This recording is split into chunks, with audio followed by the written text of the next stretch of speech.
Aéreos no NetGeo. Um 747 lotado desapareceu sobre o Atlântico.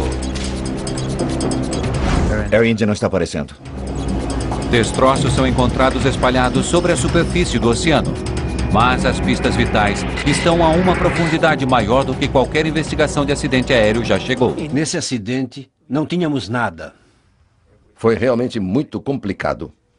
Em um esforço internacional de recuperação dos destroços, uma equipe vai ao fundo do mar para reconstruir o avião destruído. O que ela descobre irá abalar o mundo todo.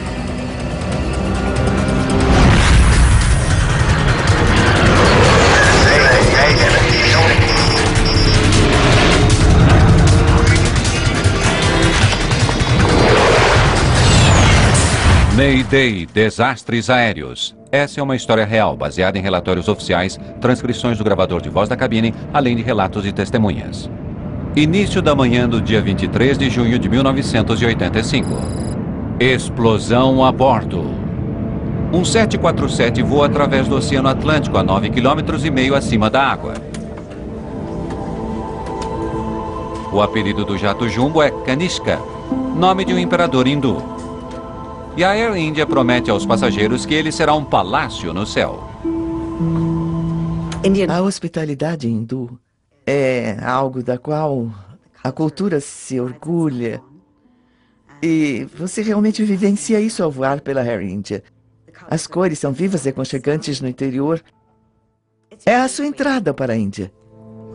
Vindo do Canadá, o avião parte para Londres, Inglaterra, antes de prosseguir até Nova Delhi. Ele está no ar há 4 horas e meia.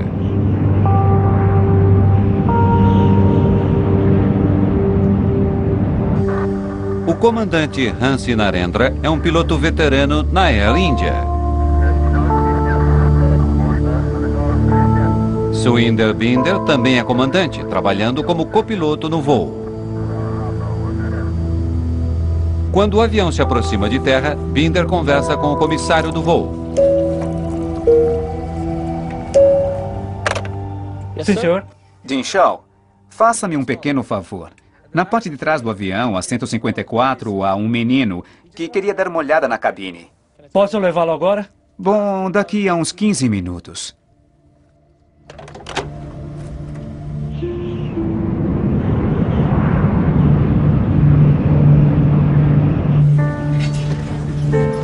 Há 329 pessoas a bordo, incluindo passageiros e tripulação.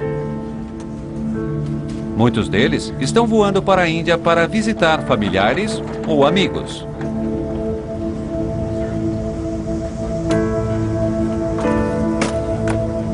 Vishnu Pada está viajando para a Índia com as 2 filhas.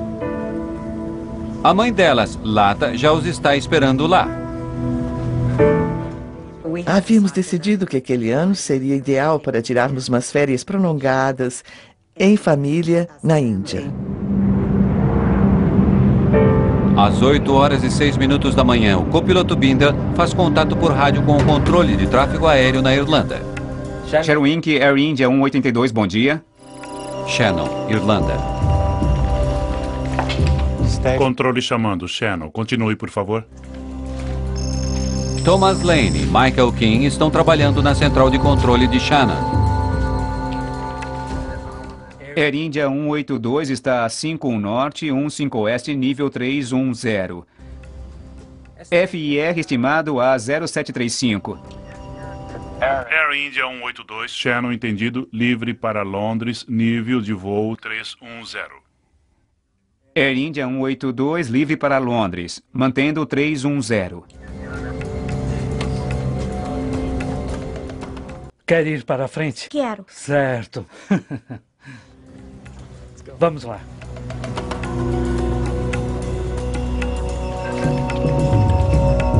É uma manhã tranquila no controle de Shannon. Eles estão lidando com apenas 3 aviões. Mas algo peculiar aconteceu. Os sinais estão embaralhados. Os sinais no radar se juntaram de forma que era totalmente impossível ler os sinais de chamada e níveis de voo de qualquer um dos 3 aviões. O 747 da Air India está voando a 31 mil pés. Um jato da TWA está vários mil pés acima dele. E um voo da CP está 2 mil pés mais alto. Todos viajando para leste. Como os aviões estão praticamente um sobre o outro, os sinais se juntaram na tela bidimensional do controle de tráfego aéreo. Tom movimentou um mouse estacionário no radar e separou os sinais. 2 dos aviões reaparecem no radar.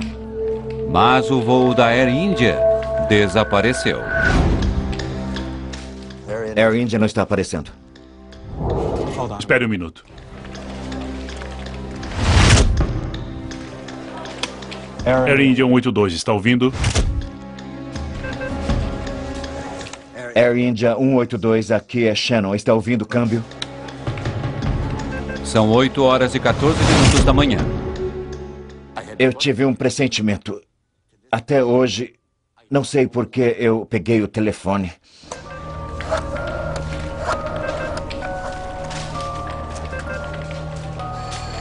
Sim, aqui é Michael Quinn, de Shannon. Temos um avião fora do radar. Em geral, um chamado de socorro para busca e resgate não é dado até que um avião esteja sem contato há mais de 20 minutos. O voo da Air India está desaparecido há menos de 60 segundos.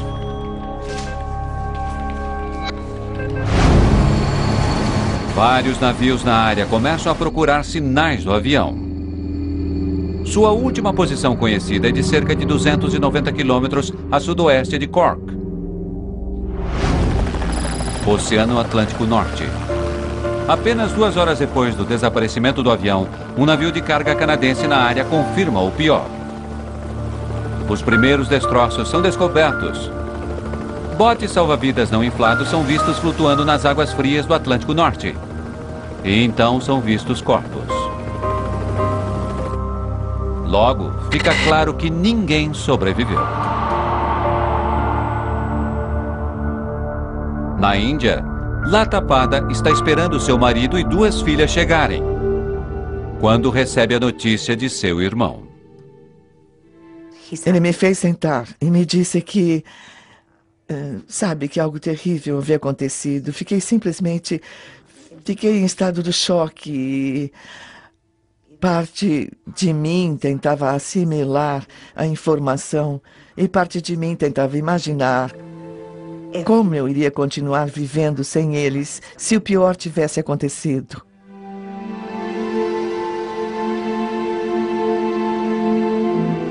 Dezenas de corpos chegam a Cork. Muitos outros virão. Agora os investigadores estão diante da enorme tarefa de descobrir como essas pessoas morreram e o que provocou o acidente do voo 182 da Air India. Voltaremos a seguir com Desastres no Nat Geo. Cork, Irlanda.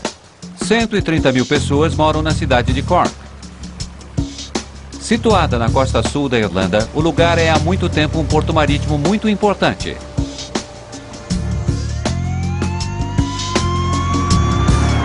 Em 23 de junho de 1985, uma carga terrível começa a chegar ao cais da cidade.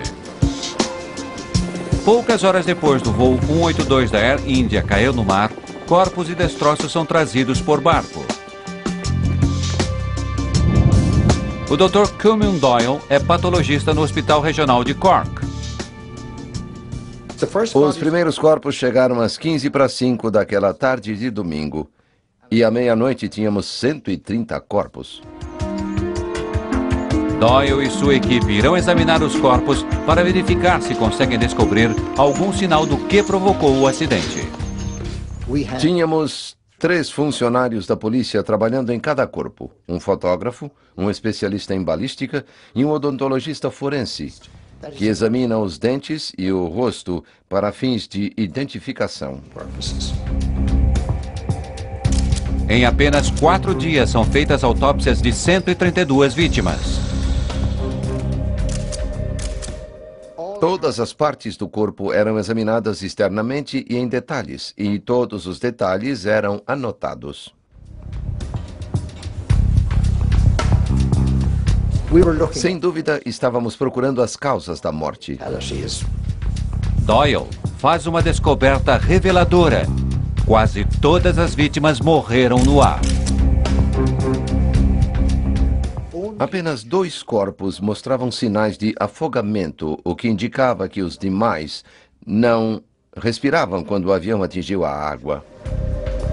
Há algo mais que é comum a muitas das vítimas. Muitas delas tiveram suas roupas arrancadas. Aquilo era importante, porque se elas não estavam com roupas ou poucas roupas, isso indicava que elas haviam caído de 31 mil pés ou algo assim, onde esse acidente ocorreu. Alguns dos corpos também têm sinais de ferimentos por impacto, quebras específicas de ossos nos quadris, ombros e outras juntas. H.S. Kohler é o investigador-chefe no desastre da Air India. Os ferimentos por impacto lhe dizem que os passageiros não estavam no avião quando ele atingiu o oceano. Os ferimentos são provocados por movimentos violentos do corpo no ar. Esse é o padrão dos ferimentos quando um passageiro é lançado para fora do avião em altitude elevada. As autópsias mostram que, de alguma forma, o avião fora destruído quando voava bem alto sobre a água. Os passageiros foram lançados para fora muito antes do avião cair. O maior desafio nesse acidente foi nós não termos qualquer prova física disponível, em termos de destroços, de passageiros, de tripulação ou de testemunhas. Nesse acidente não tínhamos nada. O trabalho mais importante dos investigadores é tentar encontrar as caixas pretas do avião. Os 2 dispositivos registram a conversa na cabine e outras informações técnicas sobre o voo do avião.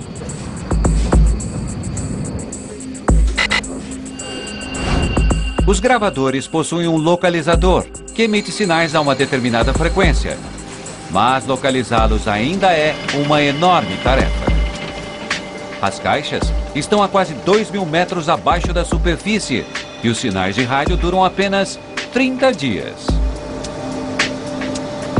Salim Jiwa é um jornalista que investigou o desastre da Air India.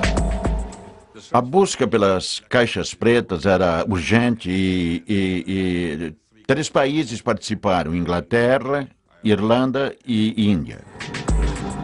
Mas mesmo com uma reação tão grande, os primeiros esforços não levam a nada.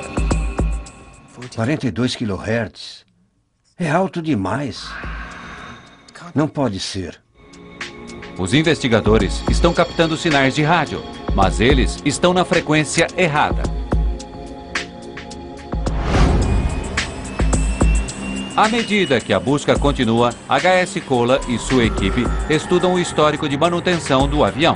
Eles querem saber se uma falha não detectada teria levado à destruição do jato em voo.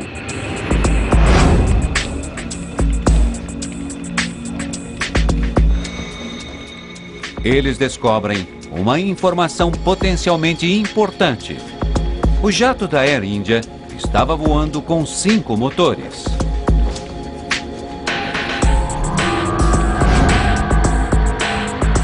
Normalmente, um 747 tem 4 motores, mas pode levar mais.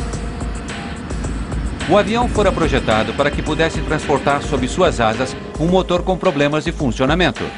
Tripulações em terra podem prender o motor a uma abraçadeira no avião, e é exatamente isso que aconteceu com o jato da Air India.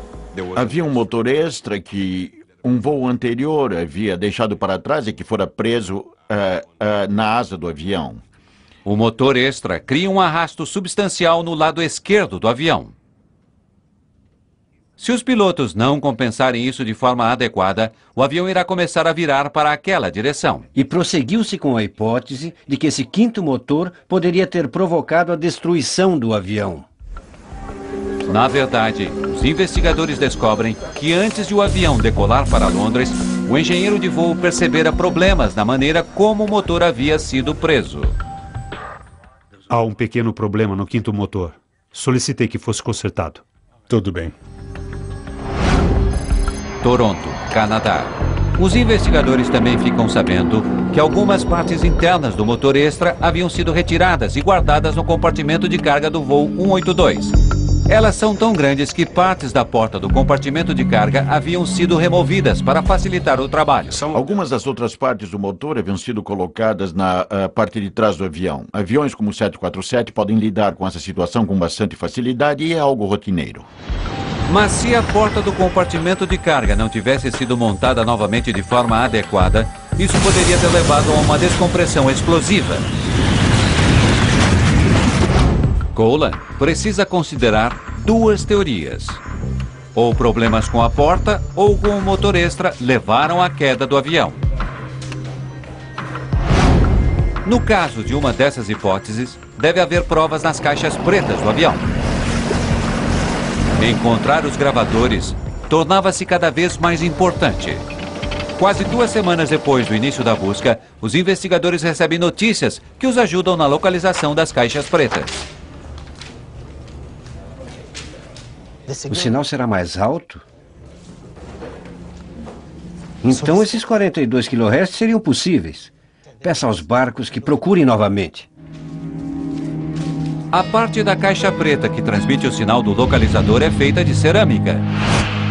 Se for danificada, a frequência do sinal pode se alterar. Isso significa que a estranha frequência que os navios haviam detectado antes poderia ser a certa. Tanto o gravador de voz da cabine quanto o gravador de registro do voo são finalmente localizados. Mas eles estão a tamanha profundidade que é difícil trazê-los para cima. O avião estava a quase 2.000 metros nas profundezas do mar e era uma profundidade, de certa forma, desencorajante. Um submersível para grandes profundidades é trazido.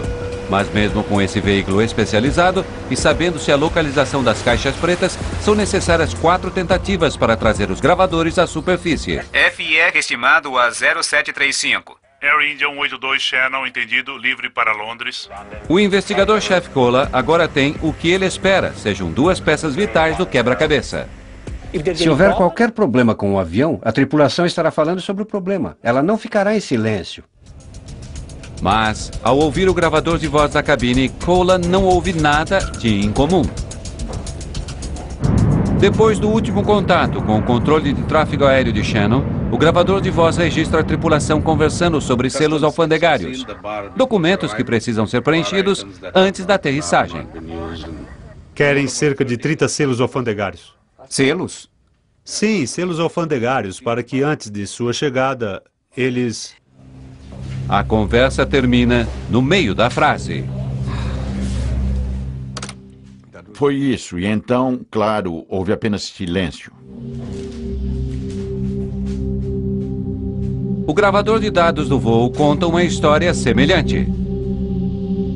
Cola analisa detalhes sobre a velocidade, altitude e dezenas de outras informações sobre o voo da Air India. Descobrimos que todos os parâmetros do avião, a altitude, a direção, a inclinação em termos de cabragem do avião, a atitude de rolamento e piloto automático, tudo estava funcionando até o último momento.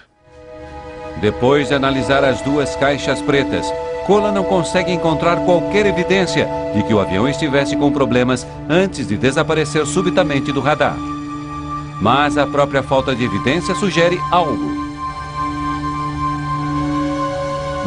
Os 2 gravadores funcionam a partir dos motores do avião. Os 2 pararam exatamente 14 minutos e 1 segundo depois das 8 da manhã. Gravadores deixaram de funcionar ao mesmo tempo. O problema no avião tinha de ser suficientemente catastrófico para danificar o sistema eletrônico do jato, antes que a tripulação pudesse reagir. Selos alfandegários, para que antes de sua chegada, eles... Os investigadores estão cada vez mais convencidos de que apenas 2 coisas poderiam explicar o acidente: uma descompressão devastadora ou uma bomba. Eles estudam os destroços encontrados flutuando na superfície do oceano. Mas isso é apenas uma porcentagem pequena de todo o avião. E nenhum deles é útil aos investigadores. Eles não oferecem quaisquer pistas que expliquem o porquê da queda do avião. Tínhamos de buscar a causa do acidente. Tínhamos de buscar os destroços que estavam no fundo do mar. Mas em que partes do avião os investigadores deveriam se concentrar? As caixas pretas estavam equipadas com transmissores de rádio que fazem com que seja mais fácil localizá-las. Mas a área de destroços está nas profundezas da água e é enorme, com cerca de 16 quilômetros de comprimento e 6 quilômetros de largura.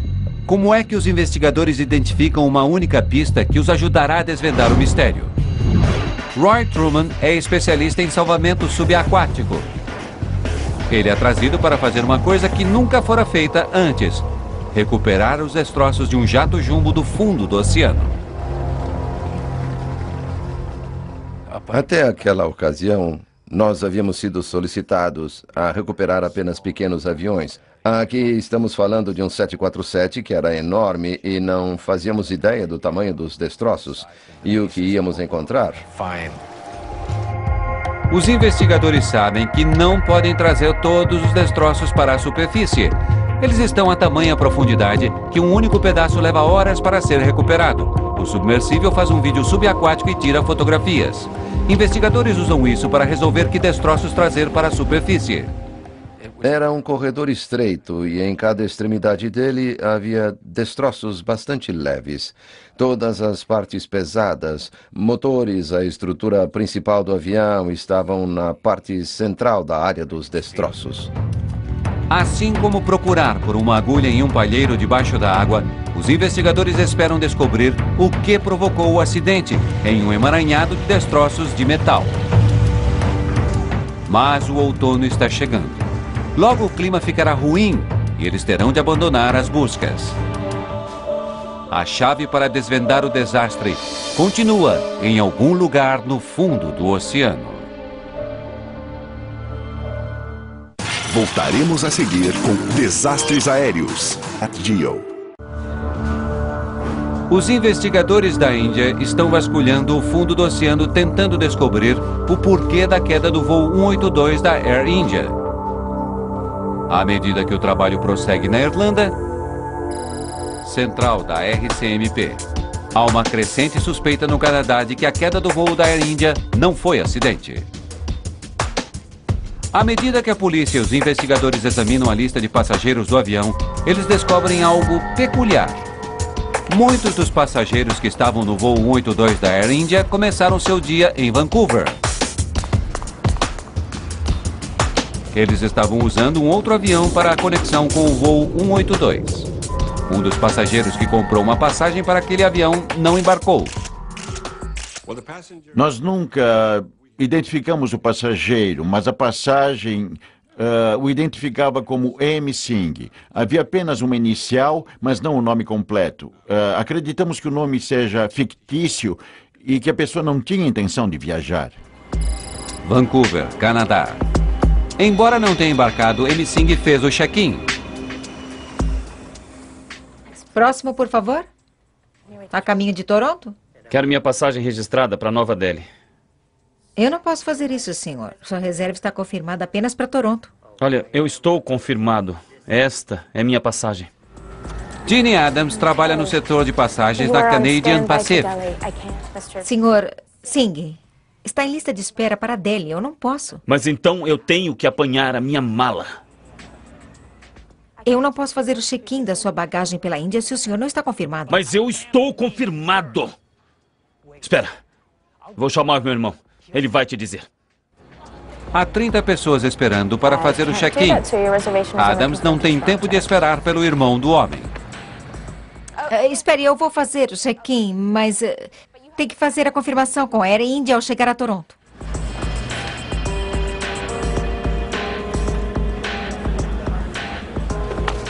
Sua poltrona é a 10B. Embora Singh não tenha passagem para a Índia, ele faz o check-in de sua bagagem sem problemas. Sua bagagem é embarcada, mas ninguém percebe que Singh não entra no avião que deixa Vancouver. Ela ignorou as normas, pois não devia ter permitido que a bagagem fosse pela conexão de Nova Delhi, mas ela fora tão pressionada e tão intimidada pelo Sr. Singh, em frente a todos os demais, que creio que para sua eterna tristeza e pesar, ela acabou cedendo. Toronto, Canadá. A mala marrom de Singh não levou quaisquer preocupações ao embarcar em Vancouver. Como o voo da Air India era internacional, quando a bagagem chegou a Toronto, ela passou por uma inspeção mais severa. O som será assim.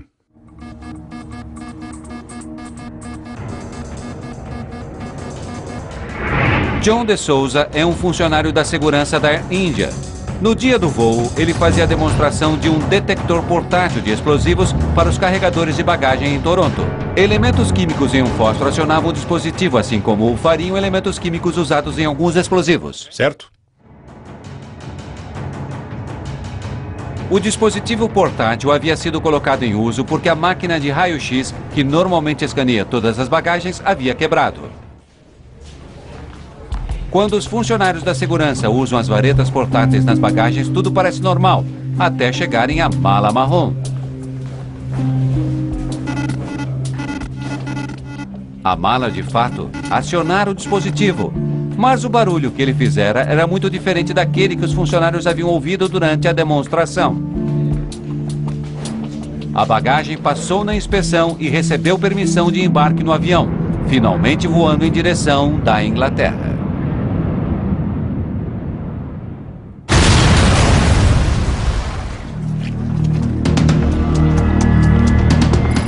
Tóquio, Japão. Enquanto o voo 182 da Air India sobrevoa o Oceano Atlântico, levando a mala de M. Singh, há uma explosão no aeroporto de Narita, em Tóquio. 2 carregadores de bagagem são mortos, 4 pessoas são feridas. Uma bomba foi escondida dentro de outra bagagem que viera de Vancouver. Bagagem que se destinava a outro jato da Air India. Ela estava sendo levada para o compartimento de carga quando explodiu em terra. Quando era colocada no... a mala provavelmente balançou um pouco e explodiu quando os 2 carregadores japoneses a estavam colocando sobre a esteira. Assim como no voo 182, uma das malas sendo carregada em Tóquio havia passado pelo check-in, levada por um passageiro que não embarcou no voo. Não havia máquinas de raio-x sendo usadas no aeroporto de Vancouver e não havia nada que impedisse aquela mala de voar até Tóquio. Há uma ligação perturbadora entre a explosão em Tóquio e o voo da Air India. As passagens para os homens que haviam feito o check-in das 2 malas haviam sido compradas no mesmo dia pelo mesmo cliente. O acidente isolado do voo 182 da Air India havia subitamente se tornado parte de uma história muito maior.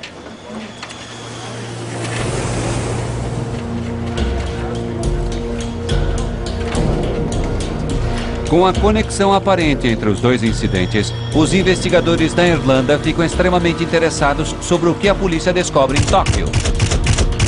Logo depois da explosão, especialistas forenses desembarcam no aeroporto de Narita, no Japão.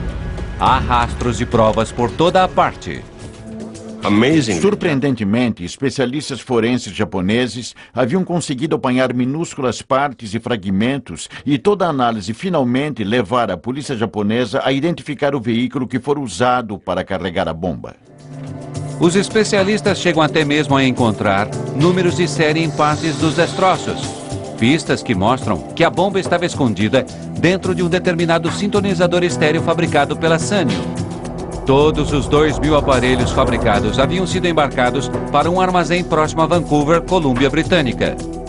Dali, eles foram enviados para lojas por toda a região. Um daqueles aparelhos carregava a bomba que explodiu em Narita.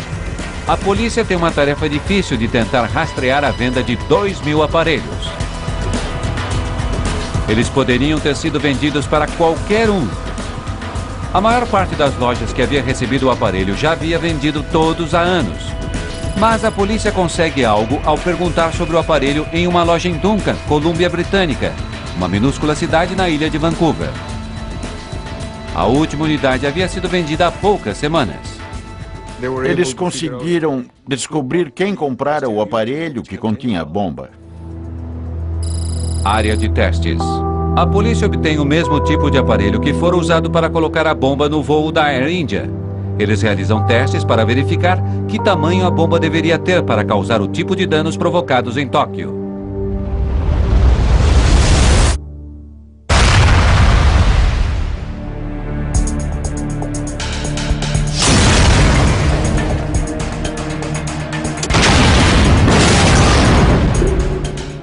Houve experiências progressivas usando-se dinamite a fim de descobrir a extensão dos danos que determinadas quantidades de dinamite provocariam. Eles comparam o tamanho dos fragmentos do aparelho depois de cada explosão com os fragmentos encontrados em Narita. Eles descobrem que apenas umas poucas bananas de dinamite haviam provavelmente sido usadas na bomba de Tóquio. Mas poderiam apenas 4 bananas de dinamite ter realmente derrubado um jato? Ao descobrir o quanto a bomba de Narita havia sido potente, a polícia coloca a bomba dentro de um compartimento de carga totalmente carregado. A destruição é enorme.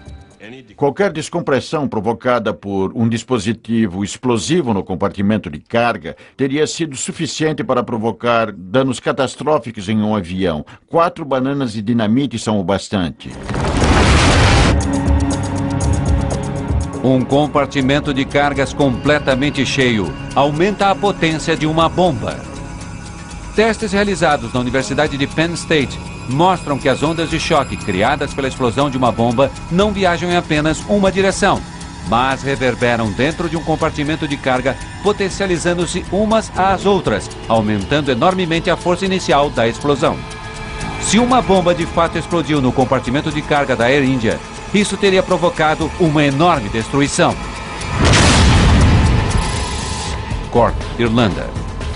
O tipo de dano que deveria ter deixado suas marcas nos restos do voo 182. Os investigadores suspeitam cada vez mais que esse avião caiu devido a uma bomba, mas eles ainda não têm uma prova. Então, os investigadores estavam procurando não apenas alguma coisa quebrada que pudesse ter levado à falha, mas também estavam procurando sinais do que provocara a explosão, tais como algo queimado ou manchas de solventes, ou possivelmente estilhaços de bomba nas poltronas. Isso significava um exame muito mais rigoroso de cada pedaço dos destroços. Continuamos analisando cada fotografia. Estaria ela nos dando alguma indicação de uma explosão? Estaria nos mostrando algum dano por impacto? Sabendo que seu tempo está se esgotando, Cola seleciona alguns poucos pedaços-chave do avião para trazer até a superfície. O mau tempo o força a deixar o restante para trás. Cola espera que as partes que ele tem possam provar que houve uma bomba a bordo. Cada pedaço trazido para cima é cuidadosamente colocado onde seria sua posição original no jato. Uma das seções mais promissoras, trazidas do fundo do mar, é o piso da parte da frente do compartimento de carga. Ao recuperarmos aquele item, descobrimos que ele tinha furos de uma natureza bastante especial. Penetração de dentro para fora a uma velocidade muito alta, enrolamento das bordas daquela parte, e aquilo era indicativo de que talvez esse fosse o lugar onde a explosão tivesse ocorrido. 20 buracos são encontrados. Em cada um deles, o metal está entortado para o lado de fora, como as pétalas de uma flor. Esses são sinais clássicos de que alguma coisa explodiu no compartimento de carga. Na parede lateral do compartimento de carga, os investigadores encontram mais pistas. Mais buracos são descobertos, como aqueles no piso. Eles também parecem ter sido explodidos no compartimento de carga. Um estudo mais detalhado do teto do compartimento de carga também indica que a armação que o prendia à fuselagem havia sido quebrada por ter sido forçada para cima. Os investigadores estão convencidos de que os destroços mostram que uma bomba havia explodido no compartimento de carga dianteiro. Se a bomba explodira na parte da frente do avião, isso explicaria por que o gravador de dados do voo e o gravador de dados da cabine deixaram de funcionar tão rapidamente.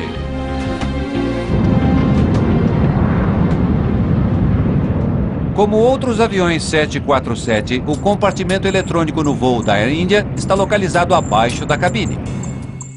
Muitos dos sistemas elétricos importantes do avião passam por aqui. O compartimento de carga dianteiro está bem ao lado dele.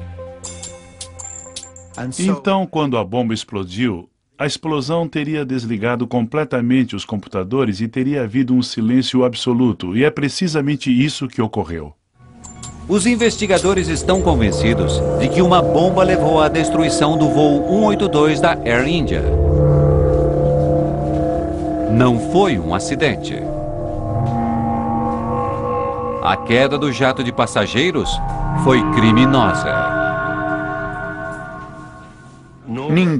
Ninguém imaginava que uma trama tão terrível de explodir 2 aviões ao mesmo tempo ocorresse a partir de Vancouver. Um exaustivo trabalho de detetive cria um quadro nítido do que provavelmente aconteceu a bordo do jato da Air India. Em Toronto, a mala de Amy Singh é retirada do voo de Vancouver e transferida para o jato da Air India. Ela é colocada em um container de bagagem que no final é colocado na parte da frente do jato, bem atrás do compartimento de eletrônicos do avião. Quando o avião sobrevoava o Oceano Atlântico, a tripulação não teve qualquer sinal de que uma bomba estava prestes a provocar um desastre. Querem cerca de 30 selos alfandegários. Selos? Sim, selos alfandegários, para que antes de sua chegada, eles...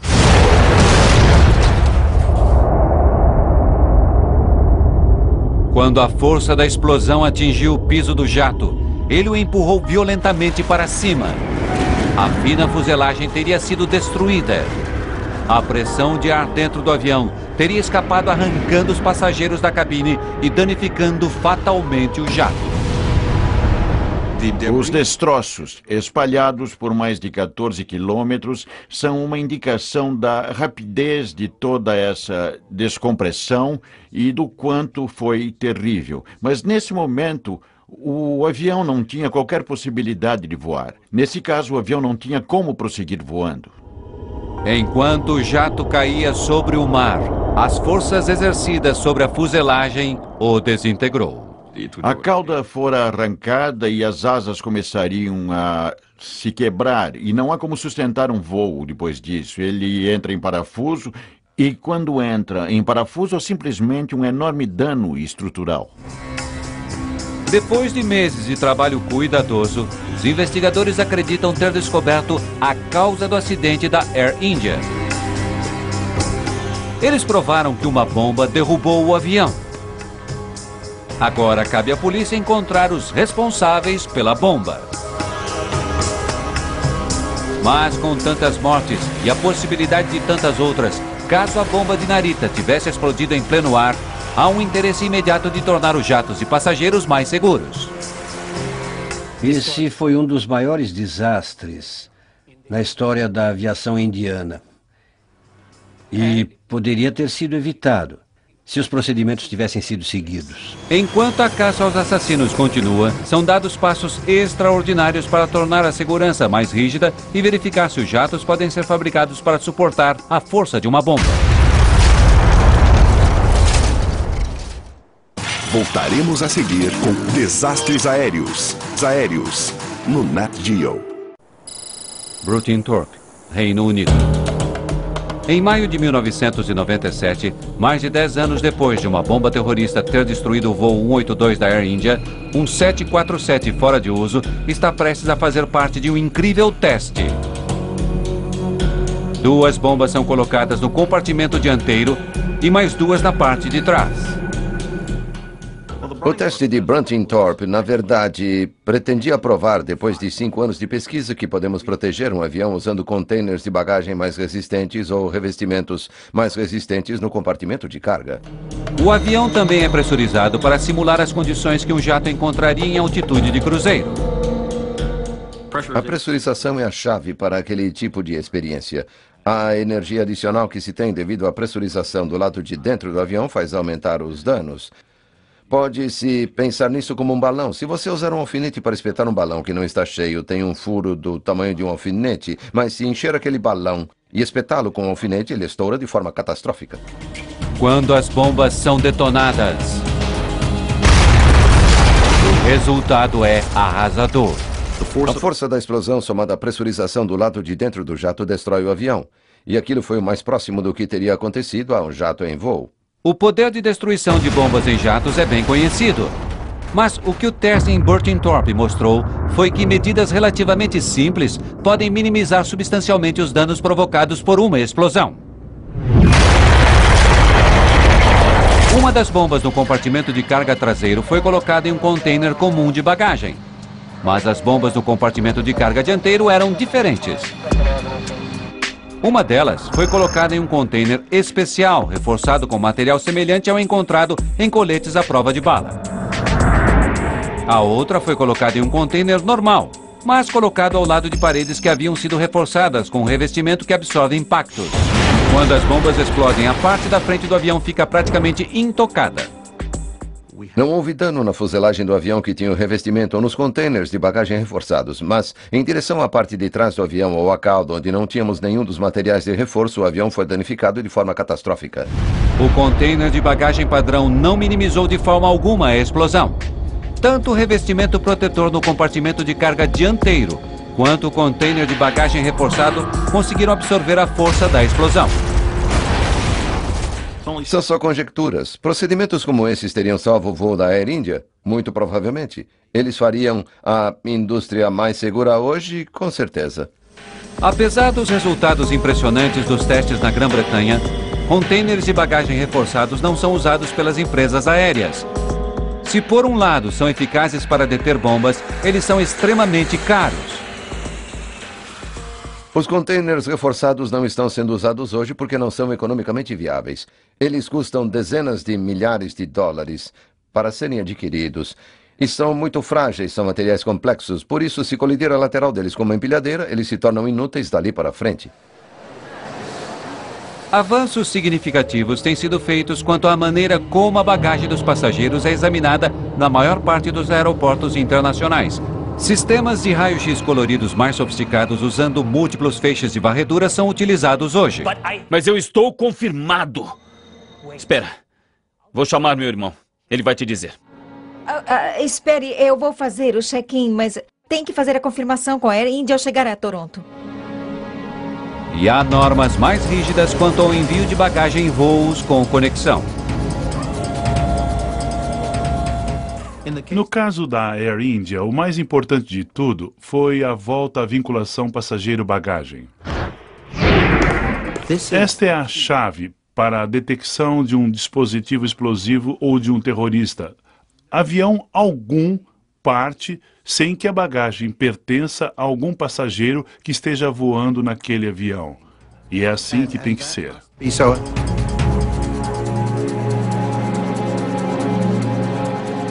Sua poltrona é a 10B.